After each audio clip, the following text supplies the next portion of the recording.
Hello friends, मेरा नाम है डॉक्टर पूजा अग्रवाल और today I am going to discuss regarding the number of sitting in RCT. It's very very common question which patient ask. जब भी किसी को पेन होता है या अगर आरसीटी रिकमेंड की जाती है, एक्सरे होता है और डॉक्टर कहते हैं आपको आरसीटी की ज़रूरत है, सबसे पहला क्वेश्चन आपके माइंड में राइज करता है कितनी बार क्लिनिक आना पड़ेगा, कितनी सिटिंग्स लगेंगी, बार बार क्यों बुला रहे हैं, एक ही सिटिंग में क्यों नहीं कंप्लीट कर सकते। या कई लोग गूगल करके आते हैं कि वन सिटिंग आरसीटी भी तो होती है, वन सिटिंग में ही क्यों नहीं कर सकते, या वन सिटिंग आरसीटी कब होती है, मल्टीपल सिटिंग कब होती है, and then you get confused. So to remove that confusion or to just clear your mind said with respect to the sitting of RCTs, today I am going to releasing this video जिसमें मैं बताऊंगी कि RCT में एक sitting में हम कब कर सकते हैं, मल्टीपल सिटिंग में क्यों करते हैं, ऐसा क्या है जो बार बार डॉक्टर बुलाता है, ओपन करता है, फिर क्लोज करता है और आप कई बार some patient are like restless कितनी बार ना जाना पड़े. So let me make you understand. Most of you might be knowing कि आरसीटी में मैंने अपने पिछले भी कई वीडियो में आपको जानकारी दी है कि रूट कैनाल हम क्यों करते हैं, रूट कैनाल करने के तरीके क्या हैं, रूट कैनाल कैसे की जाती है, इसके क्या स्टेप्स होते हैं, ये सब मैं आपको अपनी पिछली वीडियो में बता चुकी हूँ. बट आज स्पेसिफिकली जो बात कर रहे हैं कि सिटिंग्स, नंबर ऑफ सिटिंग्स कैसे मतलब होता है कि इतनी सिटिंग्स में होता है, या ऐसे कौन से केस होते हैं जिसमें सिंगल सिटिंग रूट कैनाल होती है. सो फ्रेंड्स, अगर मैं बात करूं, रूट कैनाल हम तब करते हैं जब आपकी कैविटी बहुत डीप हो जाती है और वो नर्व को टच कर जाती है. कुछ केसेस में हम इंटेंशनल रूट कैनाल भी डॉक्टर रिकमेंड करते हैं.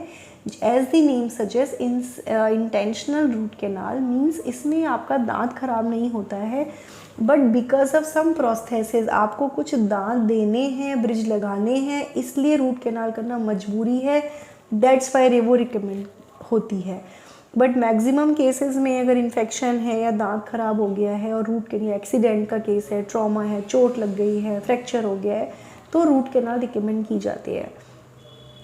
कभी कभी या मोस्ट ऑफ द केसेस में, बिकॉज पेशेंट्स यूजुअली डॉक्टर के पास तब जाते हैं जब पेन बढ़ जाता है, सूजन हो जाती है, इन्फेक्शन हो जाता है. तो जब इन्फेक्शन हो गया तो फर्स्ट सिटिंग में अगर हम एनेस्थीसिया देकर अच्छे से इन्फेक्शन को क्लीन कर देते हैं तो we need to give good time, good handsome time to your tooth to heal, कि वो अच्छे से हीलिंग भी हो.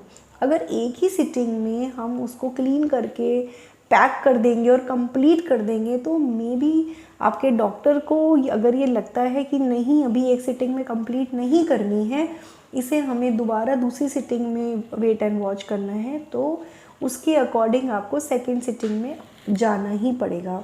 समटाइम्स सेकेंड सिटिंग में जब हम ओपन करते हैं तो हमें पार्शियल हीलिंग मिल जाती है, बट हमें लगता है कि और एक्यूरेसी से हम इसको नेक्स्ट सिटिंग में कंप्लीट कर सकते हैं, तो आपको थर्ड सिटिंग में भी जाना पड़ता है. तो नंबर ऑफ सिटिंग का पहला फैक्टर हो गया कि the doctor can only decide of course with respect to your healing. Okay, then या जब इन्फेक्शन थोड़ा सा आपका ख़त्म होने लगे. सेकेंड होता है कि कुछ केसेस में एब्सेस बन जाता है. एब्सेस मतलब जो आपकी कैविटी है वहाँ से इन्फेक्शन होता हुआ आपके नर्व के भी नीचे चला जाता है. तो उसमें हमें कुछ ड्रेसिंग जैसे कैल्शियम हाइड्रोक्साइड ड्रेसिंग वगैरह देते हैं जो कि हफ्ते 10 दिन के लिए ही दी जाती है. उसका रोल ही 1 वीक टू 10 डेज़ में है कि वो उतने ही दिन में उसको अच्छे से क्लियर कर देगा इन्फेक्शन को. तो वो वेटिंग टाइम आपको उतना पेशेंस रखना ही पड़ेगा. You can not force your doctor to complete it faster because this is for your own benefit. तो अगर इस तरह की कोई भी ड्रेसिंग डॉक्टर आपको कह रहे हैं कि हमें देनी है हफ्ते 10 दिन की, तो आपको उस ड्रेसिंग को 100% एक्सेप्ट करना होगा और उसी विश्वास के साथ फिर नेक्स्ट सिटिंग में जाना होगा. नेक्स्ट सिटिंग में अगर ओपन करके डॉक्टर को फिर फील होता है, कुछ केसेस ऐसे होते हैं जिसमें हम जब एक्सरे करते हैं हमें दिख रहा है कि हीलिंग हो रही है, बट स्टिल वी फील कि definitely we need to give it again, then we again give calcium hydroxide फिर नेक्स्ट 7 to 10 डेज, और फिर हम बुलाते हैं, फिर ओपन करते हैं, देन वी चेक.